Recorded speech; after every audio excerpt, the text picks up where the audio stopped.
Right. Third structure கொஸ்டினை பாருங்க. இப்போ நகரும் நுணுக்கு காட்டி டிராவலிங் மைக்ரோஸ்கோப்பை பயன்படுத்தி கண்ணாடியின் ஒளி முறிவு சுட்டியினை துணிவதற்கு பாடசாலை ஆய்வு கூடத்தில் பயன்படுத்தப்படும் ஒழுங்கமைப்பினை ஒரு காட்டுகின்றது. ஒரு டிராவலிங் மைக்ரோஸ்கோப் காட்டியிருக்க. இப்ப நாங்கள் ரிஃப்ராக்டிவ் இண்டெக்ஸை காணணும், முறிவு சுட்டியை காணணும். இதற்காக லைக்கபோடியம் தூள் உமக்கு தரப்பட்டுள்ளது. ஓகே, முதலாக கேட்கிறார் பாட் என்னது, அளவீடுகளுக்கு நகர நுணுக்கு காட்டியை பயன்படுத்தும் போது முதலில் செய்ய வேண்டிய செப்பஞ்செய்கை என்ன? ஃபர்ஸ்டா நாங்க என்ன அட்ஜஸ்ட்மெண்ட் செய்யணும்னு கேட்கிறார். இப்ப மெஷர்மெண்ட்ஸ் எடுக்க டிராவலிங் மைக்ரோஸ்கோப்பால மெஷர்மெண்ட் எடுக்கிறதுக்கு முதல் என்ன அட்ஜஸ்ட்மெண்ட், என்ன செப்பஞ்செய்ய செய்யணும்? லெவல் த இன்ஸ்ட்ருமெண்ட், மட்டப்படுத்துதல் வேண்டும். ஓகே, நகர நுணுக்கு காட்டியை மட்டப்படுத்துதல் வேண்டும். லெவல் த டிராவலிங் மைக்ரோஸ்கோப். இது ஸ்கீம்ல பிள்ளையா கொடுத்திருக்கார். என்னது, அட்ஜஸ்ட் ஐபீஸ் கொடுத்திருக்காரு. இது எப்படி என்ன, மைக்ரோஸ்கோப்பை யூஸ் பண்றதுக்கு முதல் நுணுக்கு காட்டியை பயன்படுத்துறதுக்கு முதல் கேட்டுக்கணும். நகரும் நுணுக்கு காட்டி என்று வரைக்க டிராவலிங் மைக்ரோஸ்கோப் என்று வரைக்க லெவல் பண்றதுதான் மேலும். நகரும் நுணுக்கு காட்டி என்று சொல்லிக்க டோட்டல் இன்ஸ்ட்ருமெண்டையும் இல்ல சொல்றார். அதனால இங்க என்னத்தை கொடுக்கணும், மட்டப்படுத்துதல் இதுக்கு சரியான ஆன்சர். ஓகே, மட்டப்படுத்தல் வேண்டும். அட்ஜஸ்ட் பேஸ்ன்னு சொல்ல, அடியை மட்டப்படுத்தல் வேண்டும் அல்லது மட்டப்படுத்தல் வேண்டும் என்று சொன்னாலும் சரி. அட்ஜஸ்ட் டிராவலிங் மைக்ரோஸ்கோப் பேஸ் ஓ டிராவலிங் மைக்ரோஸ்கோப். B part.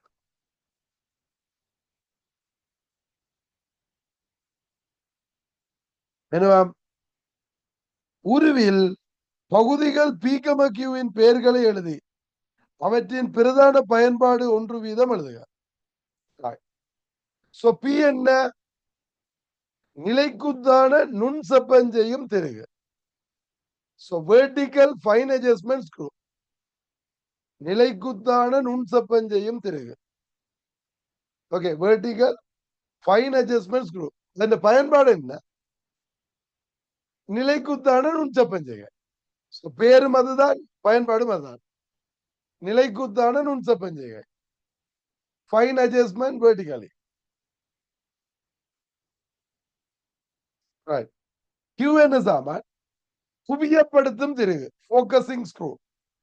குவியப்படுத்தும் திருகு, போக்கசிங் ஸ்க்ரூ. என்ன சாமான், குவியப்படுத்தல்.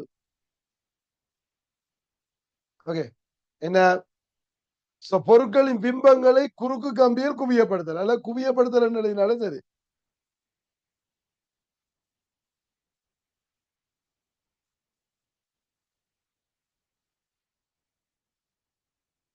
பொருட்களின் பிம்பங்களை குறுக்கு கம்பியில் குவியப்படுத்தல் அப்படி சொன்னாலும் சரி, அல்ல குவியப்படுத்தல் என்று சொன்னாலும் சரி, பிம்பங்களை குவியப்படுத்தல். ரைட்.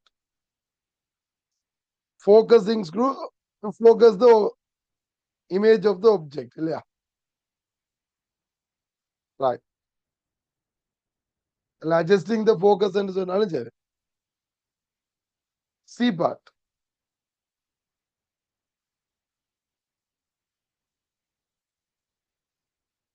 நகர நுணுக்கு காட்டி மேசையில் உள்ள சிவப்பு நிற அடையாளம் நுணுக்கு காட்டியால் குவியப்படுத்தி வாசிப்பு எக்ஸ் குறித்துக் கொள்ளப்படுகிறது. இப்ப என்ன, நுணுக்கு காட்டி மேசையில் உள்ள சிவப்பு நிற அடையாளம் மேடையில், அது மேசையில் மேடை என்ன பேஸ்ல இருக்கிற.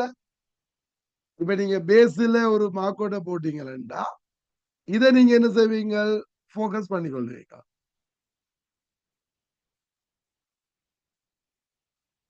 இதை போக்கஸ் பண்ணிட்டு இதுக்கு ஒரு ரீடிங் எடுத்துக்கொள்வீங்க. பின்னர் கண்ணாடி குட்டியை சிவப்பு நிற அடையாளத்தின் மீது வைக்கப்பட்டது. இதுக்கு மேல கண்ணாடி குட்டியை வச்சு போட்டு இப்ப என்ன செய்வீங்க? இந்த மாக்க பாக்குறதுக்காண்டி இதை உயர்த்தணும். எதை? நுணுக்கு காட்டியே வைத்தணும். நுணுக்கு காட்டி எங்க கொண்டு போய் அது இந்த ரீடிங் எடுப்பீங்க பாய் இல்லையா? இப்ப போக்கசிங் ஸ்க்ரூவை மாத்தக்கூடாது, போக்கஸ மாத்தக்கூடாது. போக்கஸ மாத்தக்கூடாது, போக்கசிங் ஸ்க்ரூவை அட்ஜஸ்ட் பண்ணக்கூடாது. அதே அட்ஜஸ்ட்மெண்ட்ல வச்சுக்கொண்டு திரும்பி பார்க்கறதுக்காண்டி என்ன செய்யணும்?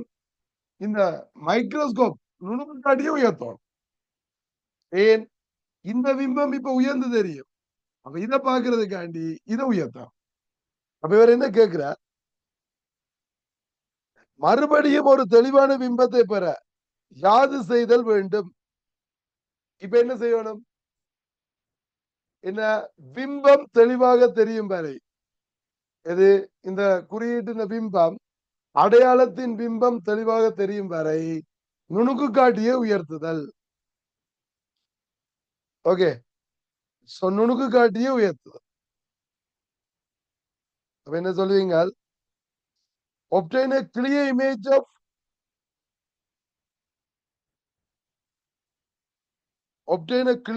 of the mark by adjusting the microscope. Okay, obtain a clear image of mark by adjusting the microscope, by raising the microscope. உயர்த்துறானே, raising the microscope. Right. அடுத்தது, கண்ணாடி குட்டியின் உயரத்தை அளவிடுவதற்கு நீர் பின்பற்றும் பரிசோதனை செய்முறைகளை எழுதுக. இப்ப இந்த குட்டியின் உயரத்தை அளவுறதுக்கு என்ன செய்யணும்?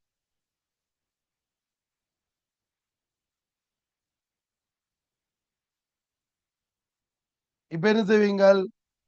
இதுக்கு மேல இந்த லைகா போடியம் பவுடரை போடுவீங்க.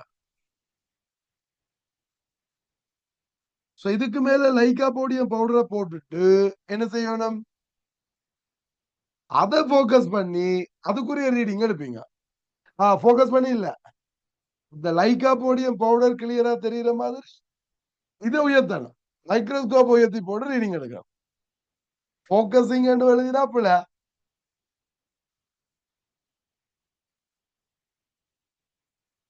ஓகே. இப்ப எழுதுங்க, கண்ணாடி குட்டியின் மேல் லைகா போடியம் பவுடரை போட்டு பவுடரை தூவி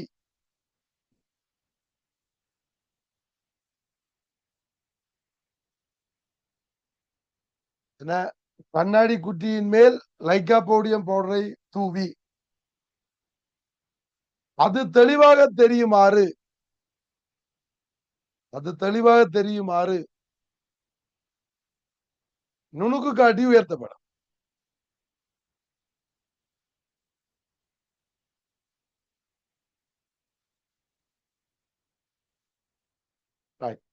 இங்கிலீஷ் மீடியக்காரர் எழுதிங்களானே, எனது put the lycopodium powder on top of the glass block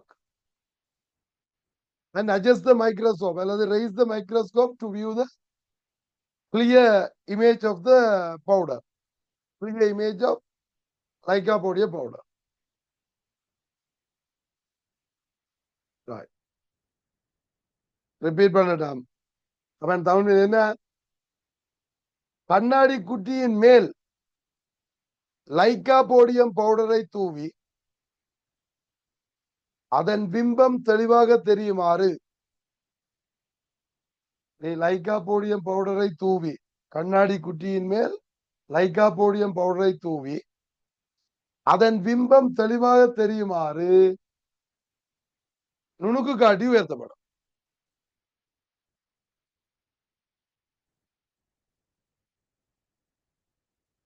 ஓகேயா? இது சில செகண்ட் பார்ட்.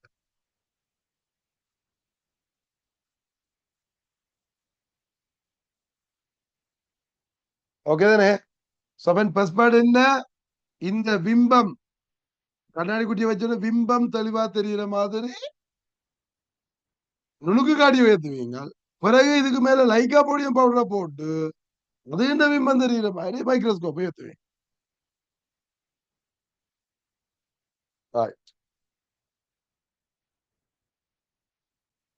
இப்ப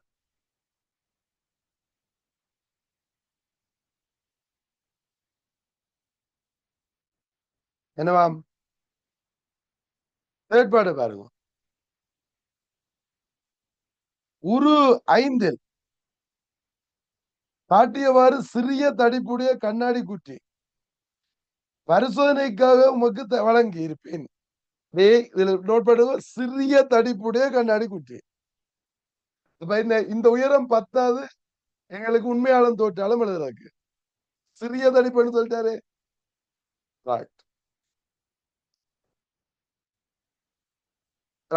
வைசட் வாசிப்புகளை பெறும்போது கண்ணாடி குட்டி வைக்கும் விதத்தினை ஒரு 3,4 வரைந்து சந்தர்ப்பம் நுணுக்கு காட்டியால் குவியப்படுத்தப்படும் பிம்பத்தினை பீக்கம பீடாஸ் என குறிக்கும்.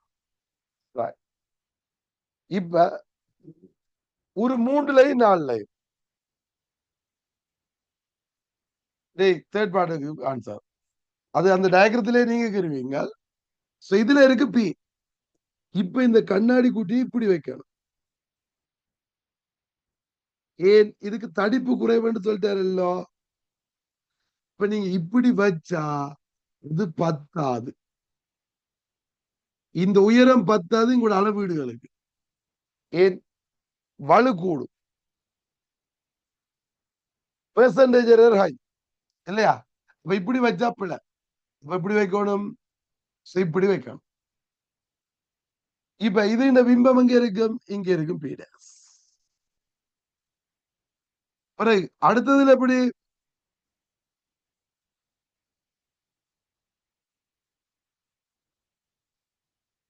இப்ப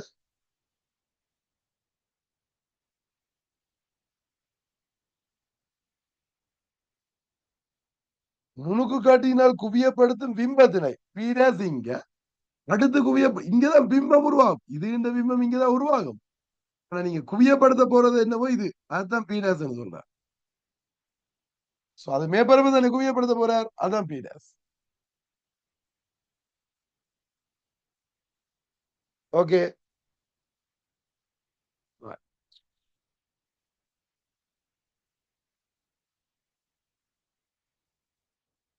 அடுத்தது என்ன கேட்கிறார்? வைசட் அளவீடுகளை எடுக்கும் போது பிறகு கியூவை பயன்படுத்த கூடாது. காரணம் தருக.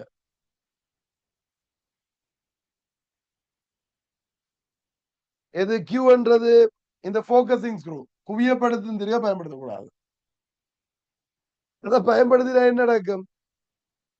இதை நீங்க பயன்படுத்தி போக்கஸ் பண்ணலாம். அதை போக்கஸ் பண்ணினா எப்படி உயரத்தை அளக்கிறது? ஏன் இந்த அளவீடுகள்ல மாற்றம் இருக்காதல்ல, வாசிப்புல மாற்றம் இருக்காது.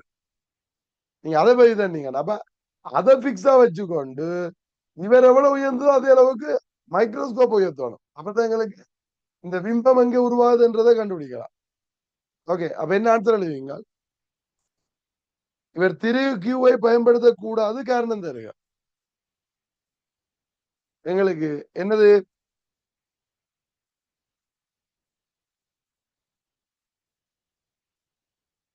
அளவிடையில் மாற்றம் ஏற்படாது அப்படி என்ன எழுதலாம் இல்லையா?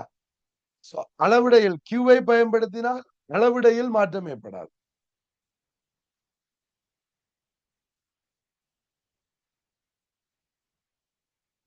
கியூவை பயன்படுத்தினால் அளவிடையில் மாற்றம் ஏற்படாது. Right. The scale does not change when focusing screw is when using the focusing screw.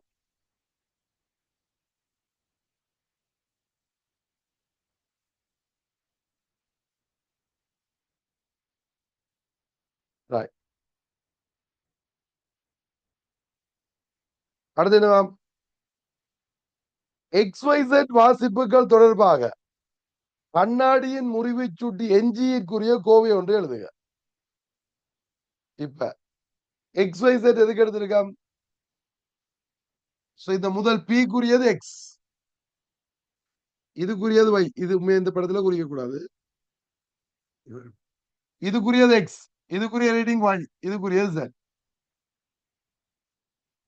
இப்ப இதனாவது பார்ட் இல்லையா? இப்ப என்ன கண்ணாடி முறிச்சுட்டு எஞ்சிக்குரிய கோவை NG is equal to உண்மையாளத்துக்கும் தோற்றாளம் real depth over apparent depth. So real depth என்ன? Z minus X. Apparent depth என்ன? தோற்றாளம் என்ன? Z minus Y. அப்ப Z minus X over Z minus Y. உண்மையாளத்துக்கும் தோற்றாளம்.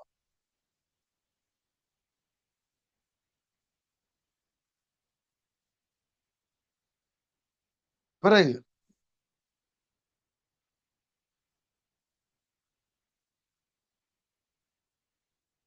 XYZ அளவீடுகள் முறையே இவ்வளவு, இவற்றை பயன்படுத்தி எஞ்சியை கணிக்க.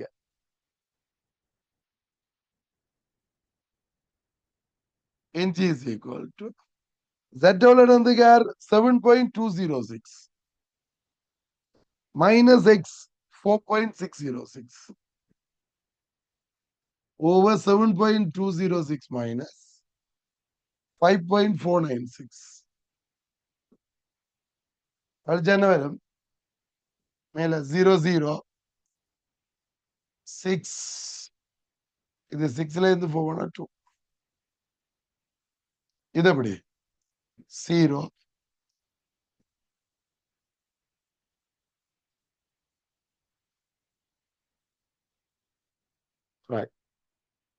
இதை சால்வ் பண்ண என்ன வரும்? எவ்வளவு வருதுடா?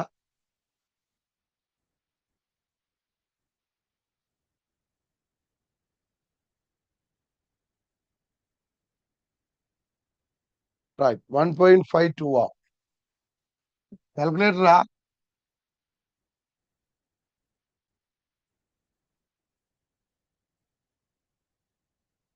ரைட். இப்ப இறுதி பெயரை எவ்வாறு பதிவு செய்வேன்? ஒரு லொள்ளுத்தனமான கேள்விதானே. இப்ப இறுதி பெயரை எவ்வாறு பதிவு செய்வேன்?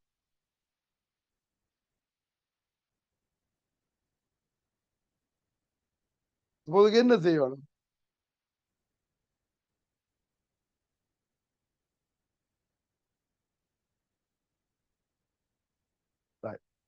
என்னண்டா இதுல இதுதான் விஷயம். சிவப்பு நிறம் இங்க என்னதை கேட்க வர்றாருன்னா, சிவப்பு நிறமாக்கல்ல போட்டவர். இப்ப இந்த சிவப்பு நிறத்தின் முறிவை சுட்டிதான் 1.5. கண்ணாடியின் முறிவை சுட்டி என்று போட்டா சிவப்பு நிறத்துக்கான கண்ணாடியின் முறிவை சுட்டி 1.52. ஏன் நாங்கள் இது சிவப்பு கலரை பயன்படுத்தி பிராக்டிகல் செய்திருக்கோம். இப்ப இந்த கண்ணாடிக்குள்ள வெளியால வர்றது நாங்கள் இப்படி படிச்சிருப்போம். லைட் படிக்க தொடங்க சொல்லியிருப்போம். அப்படி எனக்கு நீல கலர் நீளமா தெரிகிறது காரணம் என்ன? நீல கலர் நீளமா தெரிகிறது காரணம் என்ன? அந்த நீல நிறத்துக்குரிய கதிர் மட்டும் வருது. மிச்சம் எல்லாம் என்ன செய்யுது? அந்த பொருள் அப்சர்வ் பண்ணிட்டு.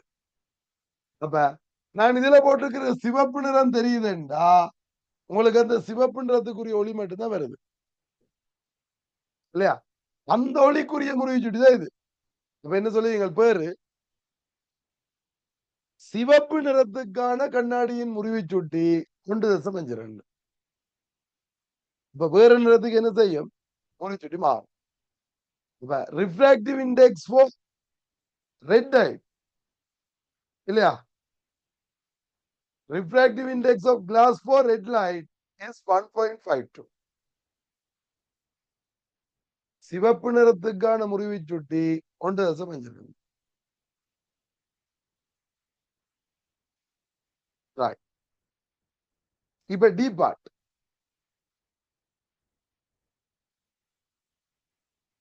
என்ன? நீல நிற புள்ளடியிடப்பட்டு பரிசோதனை செய்திருப்பேன். XYZ பெறப்படும் வாசிப்புகள் முன்பு பெறப்பட்ட அளவீடுகள் தொடர்பாக யாது கூறுவீர்? அதிகரிக்கும் குறையும் மாறாத சார்பா குறிக்கலாமா? இப்ப நீங்க ப்ளூ லைட்டை யூஸ் பண்ணி இருந்தால் என்ன நடக்கும்னு கேக்குறார். இது வழியில எல்லாம் ஒரே தானே, அப்ப பிக்கு மாறாது இல்லையா? முதலாவது எக்ஸுக்கு மாறாது, நோ சேஞ்ச்.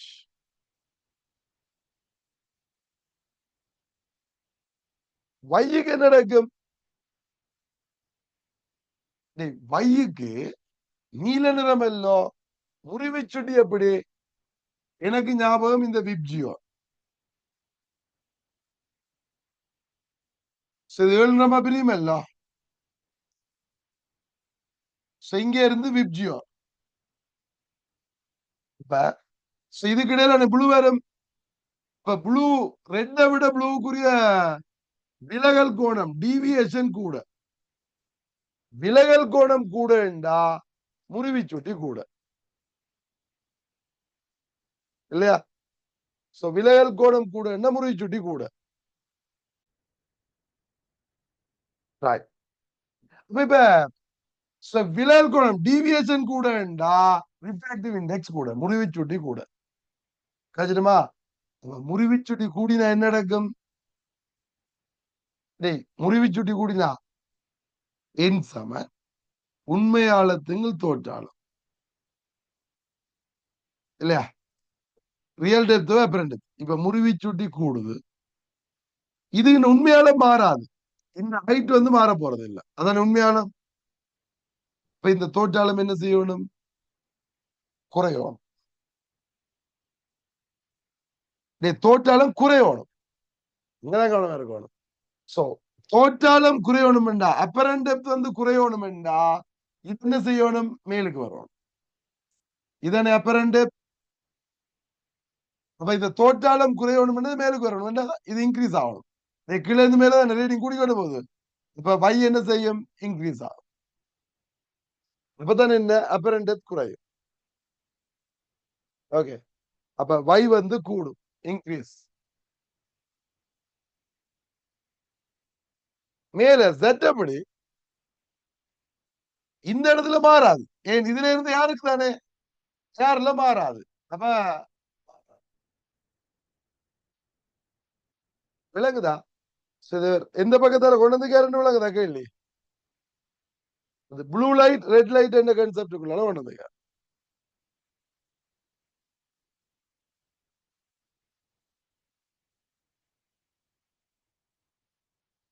Right.